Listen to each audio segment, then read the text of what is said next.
Siswaku, kita sudah belajar tentang mengidentifikasi masalah. Selanjutnya, kita akan menampilkan data di bawah identifikasi masalah tersebut, terutama pada identifikasi masalah yang ada di tempat penelitian, dan identifikasi itu sesuaikan kembali dengan variabel masing-masing.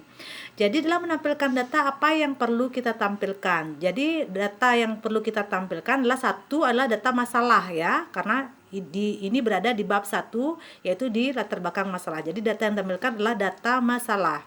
Yang kedua, data yang ditayangkan itu harus terukur. Ada waktunya, tahun, bulan, dan hari.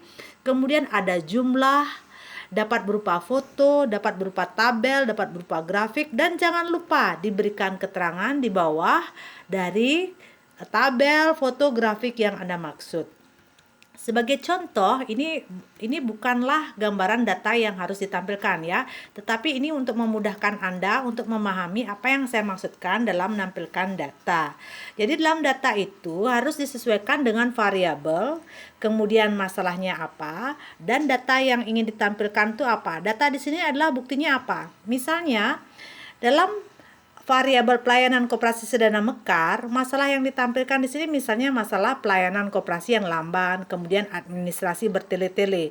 Nah, sebagai seorang peneliti kita tidak bisa berasumsi, sehingga kita harus menampilkan buktinya apa. Misalnya di sini jumlah pegawai yang berkurang, kemudian jumlah komplain dalam satu terakhir ini meningkat, ya seperti itu. Yang kedua, variabel kedua, promosi. Koperasi Sedana Mekar, apa masalahnya?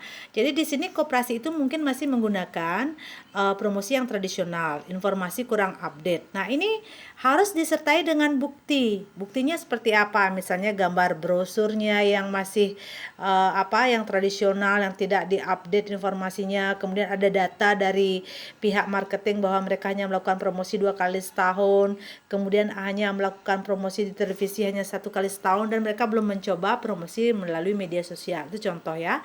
Dan untuk variabel yang terakhir yaitu kepuasan konsumen, masalahnya apa?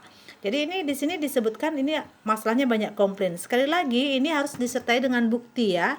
Seorang peneliti harus berhasil menunjukkan bukti. Misalnya data komplain dalam 1 tahun jumlahnya berapa, kemudian misalnya jumlah konsumen yang berkurang.